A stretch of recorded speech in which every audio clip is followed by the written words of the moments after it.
Thank you very much. In German, mit Verlaub würde ich das nächste in English machen, weil, to be honest, this is the first time I wear a suit in about 6 months. I've spent most of the time developing with a small team a cloud infrastructure, sensors. We've worked with about 16 companies in total, and most of those people wear ripped jeans, hoodies, work for Google in their part-time, and when they see a suit, they get nervous. If you create technical products and you leave out the business and particularly the customer, it's pretty much a lotto whether you'll actually sell a product. And I started running innovation at Gigaset about 5 years ago, and it was extremely frustrating. We were making phones very well, but all the other stuff we tried to do to grow out of cordless voice wasn't working too well. And so we recruited people from Procter & Gamble, L'Oreal, and these people out of their innovation group told me, you have to go into people's homes, you don't have to create any products, no products. The maximum you should create are little models out of foam and play with cards and watch people play with a possible product. And that's how you invent things like new types of Persil, lipstick, toilet fresheners, and you have to spend 5 hours in every home. And you watch their reactions, we video them, you watch body language, and when you ask questions like, do you like that? And they go, but you really watch, do they really like it? And then you ask women, would you use that? And we had psychologists with us, and we did that for about 3 months before we did any technical development at all. We went through hundreds of homes, about 200 or 300, I think, and it was quite an experience because basically everything that I thought smart home was about got turned completely on its head. And I'll list for you in a couple of slides' time why that is. Firstly, the average person isn't interested in controlling in their home. Technical geeks like me are very interested in sitting with a tablet and controlling the roller blinds and my washing machine and everything. These people are not interested in that at all. In fact, it scares the hell out of them. The idea that they could sit wrongly on their phone and switch on their cooker or overfill their bath. We met one woman who we said, okay, this is a smart washing machine, and you're going to now put it in, don't switch it on. Walk with us back to your flat, and then switch it on. And you should have seen the look on her face. We filmed it, and she's looking at us like we'd lost our minds. And then we said, and we're going to pay €1,000 extra for this smart washing machine. She said, I wouldn't use it if you gave it to me. It's crazy. So we then looked at what would be the target market, and really, I don't know, at the beginning of the project, we also had consultants come in. I won't mention names, but there's a litany of the classic consultants you would call to give you data from Strategy Analytics and Forrest and Gartner on smart homes. And we were looking at them going, this can't be true. Come on. All those houses we see at the CES, the CeBIT, the IFA, 5 bedrooms, 180 square meters, 300 square meters, all controlled by tablets, 19-inch racks of, so far away from the reality. This is the real data. I mean, you can just pick this up for free yourself. You don't have to employ McKinsey for this. This is from the Statistisches Bundesamt, and they did an update a couple of weeks ago with the census. So, where do people live?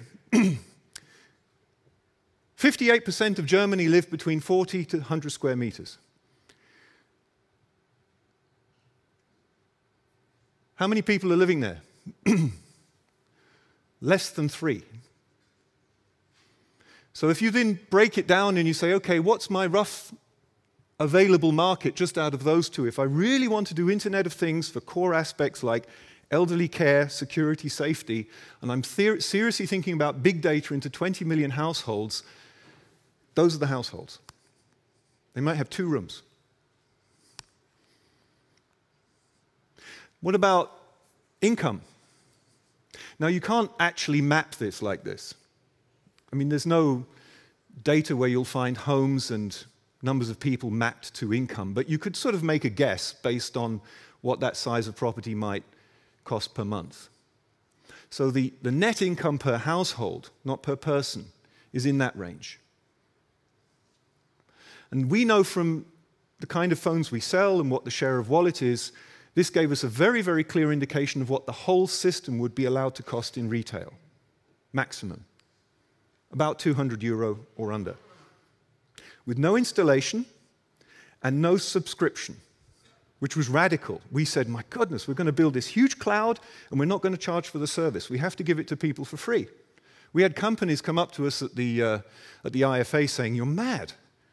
And we said, no, because we've done the testing with customers, we've presented the product to them, and 10 out of 10, I mean, it was hundreds, but you just say 10 out of 10, not even 9 out of 10 said, I'll take €200 for a lifetime free communication, or we give them the product for €20 and they pay €5 a month. All of them said, I'll take the product for €200. So it's actually completely the other end to all the demonstrations of smart home you see. It's got nothing to do with control, it's all to do with information, gathering information, and presenting it to the customer in a useful way. And there's two very important milestones. Launch of the iPod, then partnerships with the record companies. Not the other way around. For anybody who remembers that time, it was almost like a kind of a kidnapping situation. Remember? They were offering such an immoral deal to the record companies. Why? Because they had the market of the end customer. And then they repeated it with the iPhone. There should be another one here that says partnerships with AT&T and Verizon. They only offered the iPhone to one of them. Very clever playing off of competitive rivalry. They said, you will only get the iPhone, one of you, for 3 years. Let's look at Google. $15 billion probably this year. It's actually $13.8 billion, I think, and they made $29 billion gross margin last year. Unbelievable amount of money, especially on the profit side, but their perceived service is free. They don't charge for search. They could have charged for search. They could have charged me 2 cents for search, but by giving it away for free, it became mass market extremely quickly. Covered the world. Everybody knows it. But they're not a search company. And if you ask most people outside of this room, like the customers we meet in their homes, they would say Google is a search company, not an advertising company, which it is. And I know we all know this, but the point is, would they have got that big with that revenue from advertising had they not had that asynchronous business model? Meaning, you give something away for free in this day and age and pick up a completely different business on the other side. If we're going to get into the mass market with the Internet of Things, we knew we had to have pricing under €200 for a system, which is about 1/10 of any system today. You had to be able to install it in about 5 minutes. It had to be a daily user experience. It's no good looking at a phone saying, great, I haven't been robbed again. Out of 20 million households in Germany, crime went up again 9% last year, went up 6% the year before. Most robberies occur, they're in through the door in less than 3 minutes. Even lighting, they say, well, I'll just go and switch the light on. Why do I need to go and find a pad in the dark to switch a light on? Now, I know this makes sense to us, but you say, well, you'd like to, do all the mood lighting and so on. Yes, if you have 200 square meters and you've got nothing else to do. But these are people who've got 2 kids and the world's like Vietnam around them. They don't want... They want something that helps them. But what they wanted was some kind of real-time information, a bit like a Reuters system. And many years ago, I worked for Reuters in the UK, in banks, and I realized the value of having real-time big data versus just recorded data. And I thought maybe we could provide something like that for people. Partners. When we talk to partners like Red Cross, ASB, Securitas, ADT, and others, we've been deep into workshops with them for about the last year. We discovered they're not interested in control at all. 50% of their call-outs in the area of elderly care are false. So they get a call, they've got about 16,000 employees, 130,000 volunteers. Granny opens the door, said, oh, did I press the button again? Do you want a cup of tea? And they're just lonely. 50, 60% of the calls are lonely. So you don't have to send a doctor with something to get the heart going. You send a student who's got a nice smile, and I don't know if you can charge for it. And this is a rough positioning. I'm not saying that the other companies are exactly in those quadrants, but we basically said out of that consumer co-creation, that kind of insight work we've done, we've said the main idea of the product would be for use when you're not at home. We spend less and less time at home. There's less and less people living at home. And the idea is measurement. We will be doing control in a year or so, but the main focus, especially for the end customers and later the partners, is on measurement. We're using the same technology, but in a slightly different form called ultra-low energy of DEC. There's about 13 different sensor technologies you can use, everything from N-Ocean to Zigbee. You've heard them all. There won't be any standards probably for the next 10 years. They're all suffering from proprietary things that the various businesses want to put out there. We use this because it's cheap for us to buy in from suppliers. That's just the basic, honest reason, because we buy many, many millions of those chips anyway for our phones. And it allows you to have long distance without being an engineer. You can actually get 50 meters range at home. You don't have to have topology networks and so on like you might with some of the others. And we had friends at Bosch. I have a good friend there who I've known for about 10 years. And he said, Nick, you know, if you try and work with MEMS sensors, the type that you find in every smartphone, they are quite dumb. You have to do a lot of work to actually filter out the event that you're looking for. There's no point in sending vibration into the cloud. So if you put a MEMS sensor like an accelerometer or a gyroscope onto a door and you open the door and you expect that information to go up to the cloud and then get analyzed, it won't happen. And there's two reasons for that. First is, at the MEMS level, the intensity of information is so intense for such a short time, you can't even send it locally. It has to be processed at the sensor itself.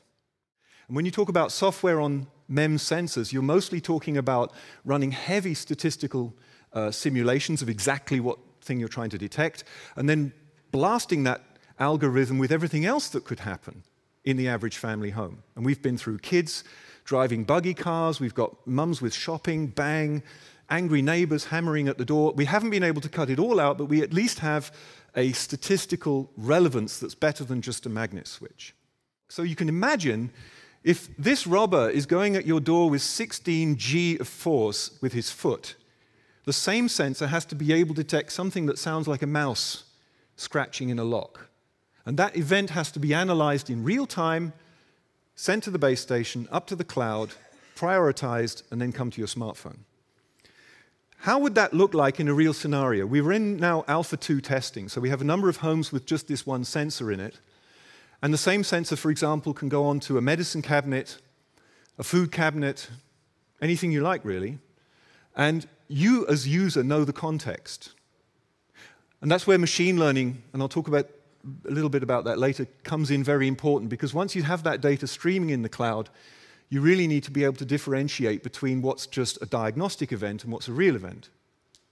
So in the case of a break-in, for example, imagine that we have 1 million of those kits out in the field, which would only be, compared to phones, roughly 10% of what we sell. The event's coming through like a Reuters ticker, someone's breaking in with a 95% probability. And then there's an interesting red line here. That's the door opening normally outside of the pattern. It could be a divorced drunk husband who still has the key. Option 1. Teenager coming in later than agreed. Or you yourself after a good night out, but you don't do it that often. And why that's especially important for data privacy is we never know. The whole point for us about privacy, and that's the third point I'd make about it, is the context is everything. We will never know. Even if we could look at that, we wouldn't be able to interpret it. Only you know. That's a number on a day. Who it was and what they were doing, only you know.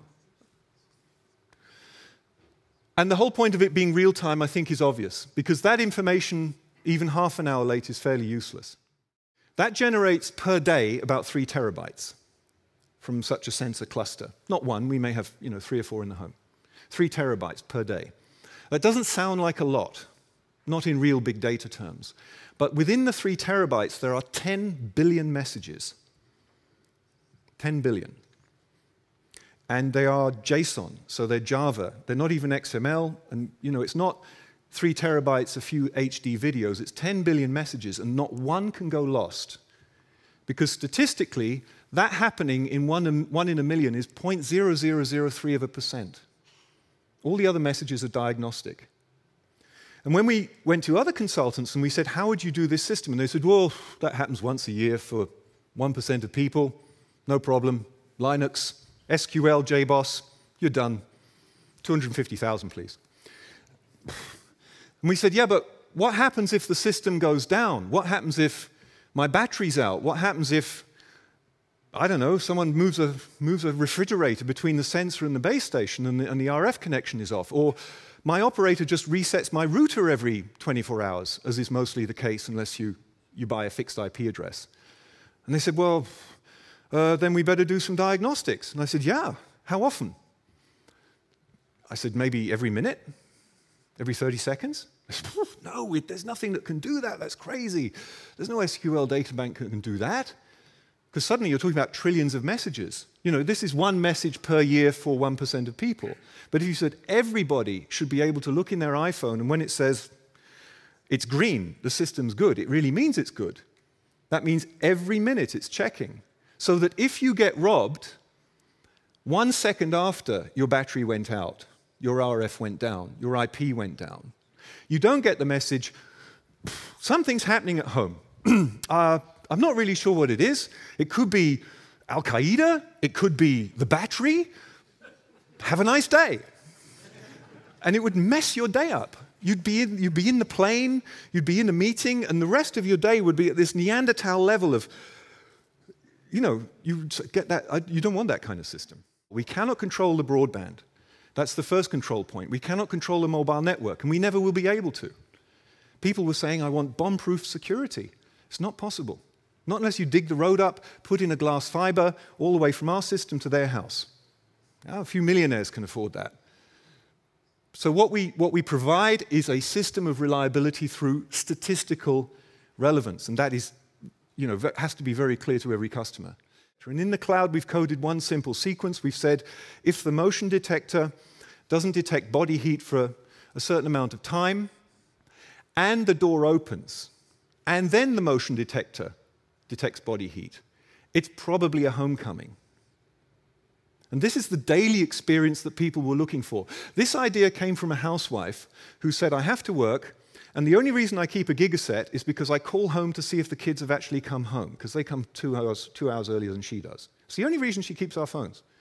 Call once a day, kids pick up the phone, because if she texts them or calls their mobile, they say, I'm at home, and they're not. But that kind of insight is golden, because that one feature is the reason she's going to buy that system. No other reason. It's worth daily a peace of mind to that lady. As you can see, we separate completely anonymized data in the HDFS, so the Hadoop cloud, from the Elasticsearch, and the CRM data is completely over here. Even if we wanted to, it's extremely difficult to link the two. The data is completely anonymized. It's hashed and salted and encrypted.